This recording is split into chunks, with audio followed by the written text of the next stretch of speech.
আমাদের গ্রাম থেকে কিছু দূরে একজন মানুষ বজ্রপাতে মারা গেছেন। খবরটা শুনে সবাই একদম স্তব্ধ হয়ে গেলাম। বড় বড় শিলা এত জোরে পড়ছিল যে টিনের উপর পড়ার শব্দে চারপাশ কেঁপে উঠছিল। আজকের দিনটা সত্যি অন্যরকম ছিল। একদম অপ্রস্তুত, ভয়ঙ্কর আর স্মরণীয়। সকালে সবকিছুই ছিল স্বাভাবিক। আমরা প্রতিদিনের মতো কাজ শুরু করেছিলাম। আজকে ছিল ফ্লোর ঢালাইয়ের কাজ। সবাই মিলে ব্যস্ত, কেউ বালু দিচ্ছে, কেউ সিমেন্ট মিশাচ্ছে। পুরো পরিবেশটাই ছিল কাজের চাপে ভরা। কিন্তু হঠাৎ করেই যেন প্রকৃতি তার রূপ বদলে ফেলল। দূর থেকে কালো মেঘ জমতে শুরু করল।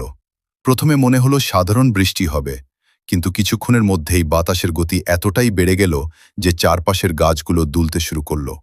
মনে হচ্ছিল যে কোনো সময় ভেঙে পড়বে। আমরা তখনও কাজ থামাইনি, কারণ এমনটা আগেও হয়েছে। কিন্তু হঠাৎ করেই শুরু হলো শিলাবৃষ্টি।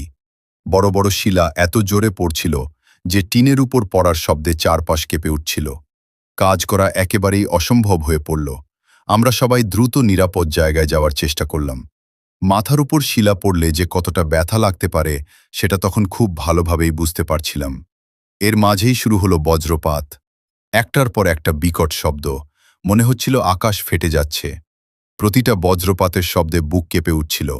আমরা সবাই চুপচাপ দাঁড়িয়েছিলাম, শুধু দোয়া করছিলাম যেন কিছু না হয়।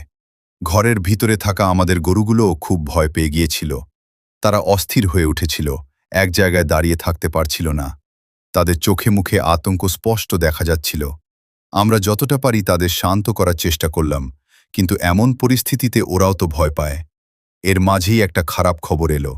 শুনলাম আমাদের গ্রাম থেকে কিছু দূরে একজন মানুষ বজ্রপাতে মারা গেছেন। খবরটা শুনে সবাই একদম স্তব্ধ হয়ে গেলাম। মুহূর্তের মধ্যেই বুঝতে পারলাম এই প্রাকৃতিক দুর্যোগ কতটা ভয়ঙ্কর হতে পারে। কিছুক্ষণ পর বৃষ্টি ধীরে ধীরে থেমে গেল, কিন্তু আকাশ তখনও গোমরা হয়েছিল। চারপাশে এক ধরনের অদ্ভুত নীরবতা নেমে এলো, যেন কিছু একটা ঘটে গেছে যা সহজে ভুলে যাওয়া যাবে না। আমরা আবার কাজ শুরু করার চেষ্টা করলাম,